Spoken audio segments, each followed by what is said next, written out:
Today's thought is जिनने भी fees नहीं भरी है वो अपनी फीस भरे। हाँ, हमारे स्कूल में जिन भी बच्चों की फीस नहीं भरी होती थी उनकी सामूहिक बेइज्जती होती थी। और उससे भी ज्यादा दर्द की बात यह है कि वो जो बच्चा थॉट पढ़ रहा है उसने भी फीस नहीं भरी है। स्कूल वालों ने इंटेंशनली उसको वो थॉट दिया था ताकि उसकी अंतरात्मा भी बेइज्जत फील करे। उस दिन हम सब बच्चों को असेंबली में 2 घंटे तक खड़ा रखा था क्योंकि हमारी प्रिंसिपल मैडम ने दिन रात मेहनत करके कोई सा तो नारी शक्ति का अवार्ड खरीद लिया था। लास्ट 2 पेटी बोल रहे हैं लोग। बाप रे, 2 किसको बोलते हैं आपको पता भी है? 2 में तो नहीं है। लेकिन मैडम आप मानोगी नहीं, आपके पहले जितने लोग आए उनको मैंने 4 पेटी से कम में दिया नहीं। चलो उठा लो इसको। अरे उसको नहीं, लाश को। ठीक है। मैम आपको दिख रहा है ना सामने का राम नाम।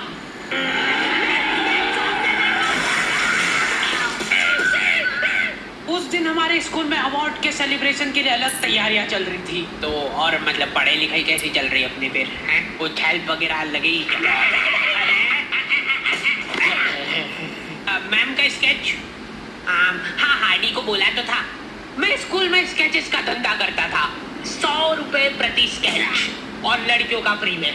मैंने एक बार चमेली का स्केच बनाया था। उसने बनाने का बोला नहीं था, मैं खुद से बना के ले गया था। वो देखती वो एकदम इम्प्रेस हो गई और उसने जाके अपने बंदे को दिखा दिया, ये देखो हार्डी ने बनाया। कितना अच्छा बनाया यार, हूबहू लग रही हूँ मैं एकदम। उसका बंदा राजेश और उसके साथ 2-4 लौंडे लपाड़े और।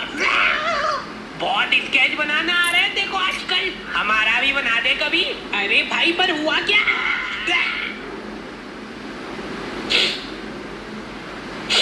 मैं रोते हुए एक ही चीज सोच रहा था कि ऐसा क्या गलत कर दिया यार मैंने। सिर्फ आई लव यू चमेली तो लिखा था मैंने।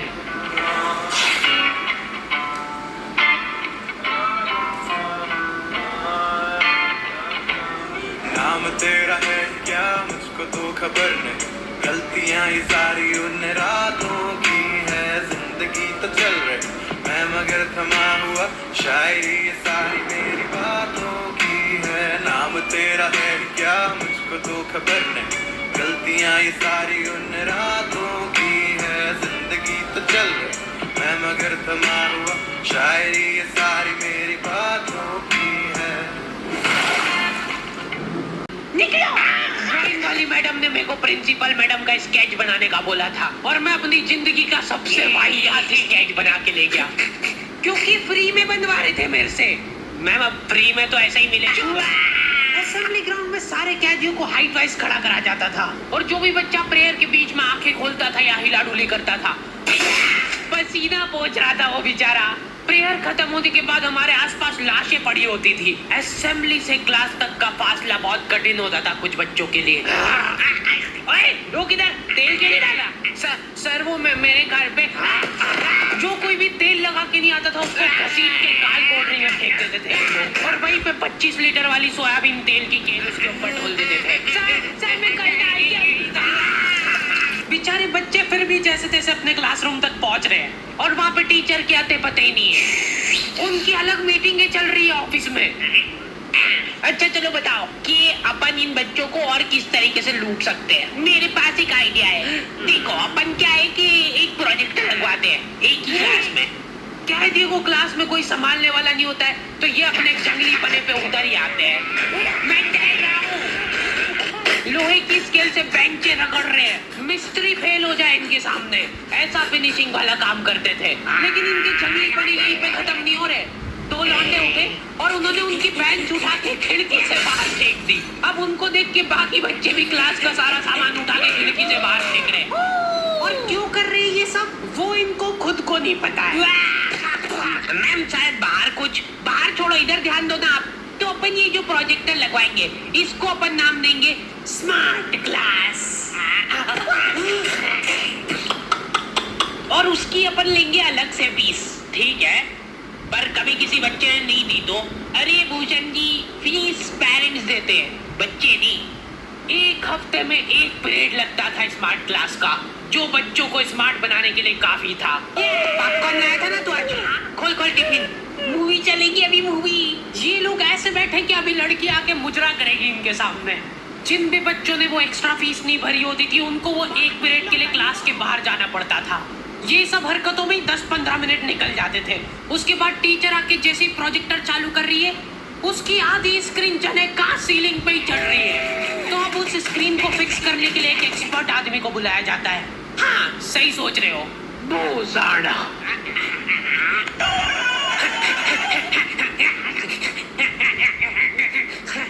जो बेंच पे चढ़ के उस स्क्रीन को सेट करता है। यस। और जैसे ही प्रोजेक्टर चालू होता था पीरियड ही ओवर हो जाता था और जो गरीब बच्चे बाहर खड़े थे उनमें से गलती से एक ने क्लासरूम में झांक लिया। क्या देखा तूने? है क्या देखा? मैम कुछ नहीं, बस एक लाइट जलती हुई दिख रही थी मेरे को। 10 रुपए लगेंगे तूने जो 1 सेकंड देखा है उसके। ये सुविधा के कारण हमारे स्कूल के बच्चे इतना स्मार्ट बन गए थे ना, एक बार एक बच्चे को गुस्सा आया तो वो प्रोजेक्टर की डिस्प्ले केबल उखाड़ के ले गया घर। और अफसोस उस दिन के बाद कोई भी बच्चा स्मार्ट नहीं बन पाया। मैम जल्दी चलो, ऊपर एक केस हो गया। हमारे स्कूल में आए दिन कुछ न कुछ केस होते रहते थे, लेकिन ये केस थोड़ा पेचीदा था। हमारी क्लास के किसी बच्चे ने लव लेटर लिखा था चमेली को और वो लग गया टीचर के हाथ। तो ये अब केस बन चुका है पूरे स्कूल का। सारे टीचर लोग अपने काम धाम छोड़ के उस मुजरिम को पकड़ने में लग गए।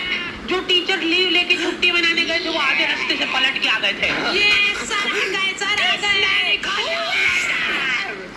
बेटा सही सही बता दो किसने लिखा है। अब ये 10-15 टीचर लोग आपस में डिस्कशन कर रहे हैं। सर आपने लिखा है तो बता दो, अपन बात दबा देंगे। फिर इन्होंने एक और एक्सपर्ट टीचर को बुलाया। बेटा सुन लो, मैं शकल देख के बता देती हूँ एक बार में कि कौन है मुजरिम। तुम बाहर जाओ। हाँ तुम भी बाहर जाओ। तुम भी।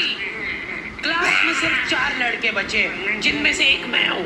बाकी सभी बच्चे इसके शक के दायरे में थे। उन सभी बच्चों को काल कोठरी में ले जाके टॉर्चर किया जा रहा था। बोलते बेटा क्यों लिखा है? इधर मैडमों को अलग चीजों की टेंशन हो रही थी। इसने चमेली में मात्रा तक गलत लगाई है। अरे इसका बाप भी बोलेगा सच। बोल दे बेटा क्यों लिखा था? बस हाँ बोल, तूने लिखा था। बोल। सर मैंने नहीं लिखा। सर आपने नहीं लिखा। चुप। बोल सच बोल। अभी भी मौका है, बोल दे। बोल दे नहीं लिखा सर। मरना ही आज मतलब तुमको। मुंह खोल करो इसको, मैं जा रही हूँ। अरे मैम सबने सच बोल दिया है, इन सभी ने मिल के लिखा है। हाँ sir, very good very good. चलो अब साइड हो जाओ। ये क्या, किसने मारा मेरे बच्चों को? पानी पियो बेटा, लो पानी पियो। लेकिन उसके पहले मेरे को बताओ कि तुम में से किसी ने लिखा है या नहीं। इधर इनकी क्लास में अलग इन्वेस्टिगेशन चल रही थी। बेटा देखो, अगर तुमको आपस में भी किसी पे शक हो तो तुम लोग बता सकते हो खुल के, किसी से डरने की कोई जरूरत नहीं है। इतने में राजेश उठ के बोल रहा है, मैम मेरे को हार्डी पे शक है। तो पहले क्यों नहीं बताया? उसके बाद ये लोग मेरे को ही पकड़ के ले गए। अभी देखो मेरी शक्ल पता है थोड़ी सी ऐसी भोली टाइप है, तो मेरे को बचपन से ही उस चीज का एडवांटेज मिला है। जैसे किसी बच्चे से लड़ाई हो गई, सर इसने ही मारा है मेरे बच्चे को। नहीं ये नहीं मार सकता यार, इसको जरूर किसी ने फंसाया है। कुछ भी बोलो यार, लेकिन मेरे को नहीं लग रहा यार कि ये हो सकता है मुजरिम। बेटा सच बताओ, तुमको किसने फंसाया है? बेटा देखो, अगर किसी ने तुमको फंसाया है तो उसका नाम बताओ। डरो मत, घबराओ मत, सिर्फ नाम बता। बेटा डरने की बिल्कुल बात नहीं है।